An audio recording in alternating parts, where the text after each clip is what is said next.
Okay, within the Junior Pyramid program, you're going to have an opportunity to get yourself onto the golf course where it really matters. You'll be able to do this in your own practice time and during the regular tournaments which we host as part of the program. So it's important when you're on the course to understand the different parts of the course. So first of all, where do we start from? So if we look over here, this is called a tee box. Now here at the Emirates, we're quite lucky. They've actually put some tees in for the juniors, which make the course a little bit shorter and a little bit more manageable. But this is where you start from. So within the tee box, you've got your tee markers. Okay, so if I was to put my ball into position here, what you'll notice is I've put my ball behind the markers. I haven't positioned the ball in front of the markers. So very, very similar to what we talked about earlier in the bunker. If we do that, that's a penalty.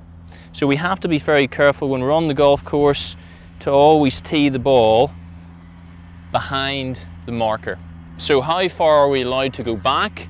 Well, the general rule of thumb is you're allowed to go back or tee the ball up within 2 club lengths off the marker. So that's just something to be aware of. It'll help you with your game, obviously help you with your scoring, so you'll not be penalised. And it's just part of the game and one we have to stick to. So if we walk further forward, we'll look at this part of the course. You can see here the grass is quite long. This is called the rough. So this will generally sort of snag the ball up. The ball will sit down. It makes it a bit more difficult to play from here. So we want to try and avoid the rough if we can. And moving forward, we then move to the shorter grass, which is called the fairway. So from here, if I put the ball into position, you can see the fairway is nice and short. It's going to be very easy to play the shot from this position. The grass isn't going to trap or have an impact on our shot. So this is where we want to be. So we'll move further forward.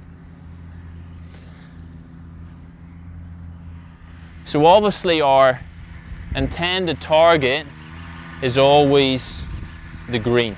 You know, as we talked about earlier, the grass on the green is nice and short. From here it's going to be easy to roll the ball to the hole. So this is really what we're aiming for. But from time to time you will miss the green. That's when you're going to have to use your short game skills, like your chipping and pitching, and obviously your bunker skills like we see over here. You can see just to the right of the green there's a large bunker or hazard, and sometimes that will come into play, especially when you're learning the game. So if you learn all the areas of the game, how to make a full swing with good basics, good foundations, how to putt correctly, chip and pitch correctly, how to get out of the hazards such as the bunker, then when you're on the course things will be a lot easier, you'll understand what you're doing, the game will become a lot of fun. One other thing to remember when you're on the golf course is that generally, and especially in a tournament, you're not on your own. There'll normally be groups behind you, so speed of play or pace is pretty important.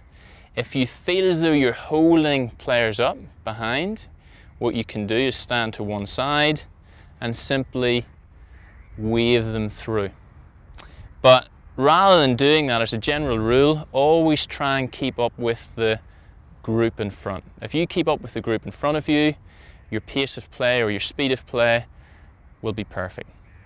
So enjoy the game, learn the technique, learn the different shots, and get out and play.